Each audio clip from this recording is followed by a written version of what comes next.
ሰላም ጤና ይስጥልን አድማጭ ተመልካቾቻችን ከቶፕ ኒውስ ኔትወርክ ዕለታዊ ዜናዎችን ይዘን ቀርበናል። በቅድሚያ ማርስቶቹን በአማራ ክልል ለመጀመሪያ ጊዜ 357 ኪሎ ግራም ወርቅ ለብሔራዊ ባንክ ማስገባት ተገለጸ።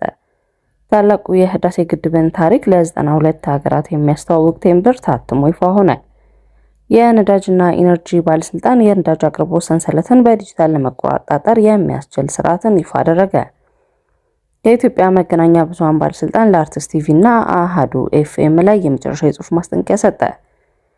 በአሜሪካ ጥገኝነት ጥያቄዎች ያለ ቃለ መሐላ ወደ ፍርድ ቤት የሚላኩበት መመሪያ ጸደቀ። በአማራ ክልል ለመጀመሪያ ጊዜ 357 ኪሎ ግራም ወርቅ ለብሔራዊ ባንክ ማስገባት ተገልጿል። ከ133500 በላይ ሜትሪክ ኪዩብ ህገወጥ ማዕድንም ተይዟል ተብሏል። በተጠናቀቀው 2018 በጀት ዓመት የአማራ ክልል ለመጀመሪያ ጊዜ 357 ኪሎ ግራም ወርቅ ተሰብስቦ ለኢትዮጵያ ብሔራዊ ባንክ ገቢ መደረጉን የክልሉ ርዕሰ መስተዳድር አረጋ ከበደ አስታውቀዋል። ርዕሰ መስተዳድሩ ይህንን ያረጋገጡት በተካሄደው የአማራ ክልል ምክር ቤት 6ኛ ዙር 5ኛ ዓመት የሥራ ዘመን 12ኛ መደበኛ ጉባኤ ላይ ባቀረቡት ሪፖርት ነው። በበጀት ዓመቱ የማዕድን ሀብትን በመለየት ለኢንዱስትሪ ልማት ግብዓትን በመዋል ህገወጥ የንግድ እንቅስቃሴን በመቆጣጠር ረገድ አበረታች ስራዎች መከናወናቸውን የጠቆሙት አቶ አረጋ በክልሉ ታሪክ ለመጀመሪያ ጊዜ 357 ኪሎ ግራም ወርቅ ለብሔራዊ ባንክ ገቢ መደረጉን አብራርተዋል። ይህ አፈጻጸም የክልሉን የኢኮኖሚ አቅም ከማሳደግ ባለፈ ለውጭ ምንዛሬ ግኝት፣ ለፋይናንስ እንቅስቃሴ መረጋጋት ከፍተኛ አስተዋጽኦ ማበርከቱን አብራርተዋል ሲል የክልሉ ኮሚኒኬሽን አመላክቷል። በሌላ በኩል የማዕድን ሀብትን ከህገወጥ ምዝበራ ለመታገል በተከናወነ ስራ ከ133500 በላይ ሜትሪክ ኪዩብ ህገወጥ ማዕድን መያዙን የገለጹት ርዕሰ መስተዳድሩ በተወሰዱ የመውረስና የማስተካከያ እርምጃዎች ከ27 ሚሊዮን ብር በላይ ማዳን ተችሏልን ብለዋል። በማዕድን ፍለጋና የክምችት ማረጋገጥ በኩል የተከናወኑ ተግባራትን ያስረዱት አቶ አረጋ በ10 ካሬ ኪሎ ሜትር ስፋት 5148 ቶን የሚገመት የብረት ማዕድን መገኘቱን ጠቁመዋል። በተጨማሪም 440 ካሬ ኪሎ ሜትር 2.5 ቢሊዮን ቶን ግራናይት እና 1.625 ቢሊዮን ቶን ጥቁር ድንጋይ ማግኘት መቻሉን የክልሉ ኮሚኒኬሽን መረጃ ያመለክታል። ታላቁ ህዳሴ ግድብን ታሪክ ለ92 ሀገራት የሚያስተዋውቅ ቴምብር ታትሞ ይፋ ሆነ። የታላቁ ህዳሴ ግድብ ታሪክ በ92 ሀገራት በሚገኙ ሙዚየሞችን የማስተዋወቅ ዓላማ ያለው ቴምብር ታትሞ ለመጀመሪያ ጊዜ ይፋ መደረጉን የታላቁ ህዳሴ ግድብ ፕሮጀክት ማስተባበሪያ ጽሕፈት ቤት አስታውቋል። ቴምብሩ የተዘጋጀው በማስተባበሪያ ፕሮጀክት ጽሕፈት ቤት ሀሳብ አመንጭነት፣ አስተባባሪነትና በኢትዮጵያ ፖስታ የገንዘብ ድጋፍ መሆኑ ተገልጿል። በታላቁ የህዳሴ ግድብ የማስተባበሪያ ፕሮጀክት ጽሕፈት ቤት የፐብሊክ ዲፕሎማሲ የህዝብ ግንኙነትና ኮሚኒኬሽን ስራ አስፈጻሚ አቶ ሰለሞን ዳንኤል እንደገለጹት ይህ ቴምብር ታትሞ ወደ ስራ መግባቱ የህዳሴው ግድብ ታሪካዊነትና የትውልድ አሻራን ለማስቀመጥ ትልቅ ጥቅም አለው። ታላቁ ህዳሴ ግድብ ፕሮጀክት የዘመናችን አድዋ ነው ያሉት አቶ ሰለሞን ይህንን የትውልድ ጥረትና አዲስ ትርክት ለቀጣይ ትውልድ የሚያሸጋግር ቴምብር መታተሙና በዓለም በሚገኙ ሙዚየሞች መቀመጡ ታሪካዊ ስራ መሆኑን ገልጸዋል። የተዘጋጀው ቴምብር ዓለም አቀፍ ደረጃውን የጠበቀና የኢትዮጵያን ተጨማሪ መለያ እንደሆነ ስራ አስፈጻሚ አንስተዋል። ፕሮጀክቱ ተገድቦ መጠናቀቁ በማህበራዊ እና በኢኮኖሚያዊ እንዲሁም በፖለቲካዊ ፋይዳው የተለየ ውጤት ያመጣልና የዓለምን ቀልብ የሳበ መሆኑን አስታውሰዋል። የነዳጅና ኢነርጂ ባለስልጣን የነዳጅ አቅርቦት ሰንሰለትን በዲጂታል ለመቆጣጠር የሚያስችል ስርዓት ይፋ አደረገ። የነዳጅና ኢነርጂ ባለስልጣን ከኢትዮ ቴሌኮም ጋር በመተባበር ያበለጸገው ብሔራዊ የነዳጅ አቅርቦት ሰንሰለት አስተዳደር ናሽናል ፊውል ሰፕላይ ቼን ማኔጅመንት ሲስተም የተሰኘ ዲጂታል መተግበሪያ ይፋ አድርጓል። አዲሱ ስርዓት ነዳጅ ከጅቡቲ ተነስቶ ወደ ማደያዎች እስከሚደርስ ድረስ ያለውን እንቅስቃሴ በጂፒኤስ እና በዲጂታል ቴክኖሎጂ ለመቆጣጠር አላስፈላጊ መዘግየቶችን፣ የነዳጅ ምዝበራዎችን ለመከላከል ያስችላልም ተብሏል። በተጨማሪም የነዳጅ አቅርቦት እጥረት ያለባቸው አካባቢዎችን ለመለየትና የክትትል ስራዎችን ለማቀላጠፍ የሚያስችል ሲሆን ዘመናዊ የነዳጅ ስርዓት አስተዳደር ስማርት ፊውል ማኔጅመንት ሲስተም ጸድቆ ስራ ላይ እስከሚውል እየተጠበቀ ይገኛል።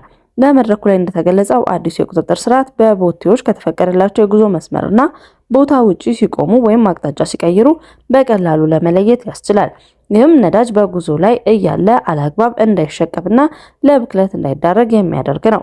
የባለስልጣኑ ዋና ዳይሬክተር ዶክተር ደስታው መኳንንት እንደተናገሩት በዘርፉ የሚታዩ ውስብስብ ችግሮችን ለመፍታት 29 የነዳጅ ማደያዎች ሙሉ ለሙሉ እንዲሁም 35 የኢነርጂ አገልግሎት በከፊል ዲጂታል እንዲሆን ተደርጓል።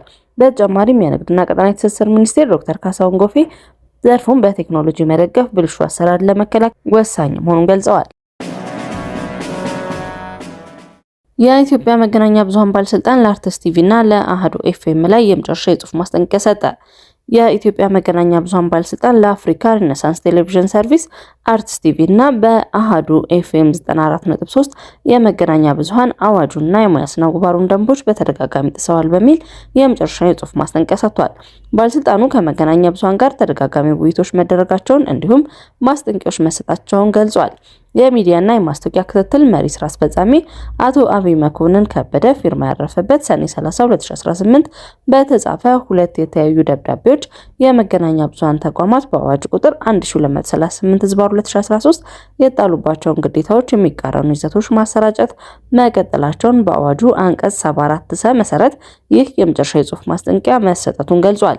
የባለስልጣኑ ደብዳቤዎች እንደሚያስረዱት ተቋሙ የመገናኛ ብዙሃን ይዘቶችን የመከታተል ስርዓቶችን በህግና በሙያ ስነ ምግባር መሰረት መከናወናቸውን የማረጋገጥና ህጋዊ ድንጋጌዎች በተደጋጋሚ በሚጥሱ አካላት ላይ አስተዳደራዊ እርምጃ የመውሰድ ህጋዊ ኃላፊነት ሰጥቷል።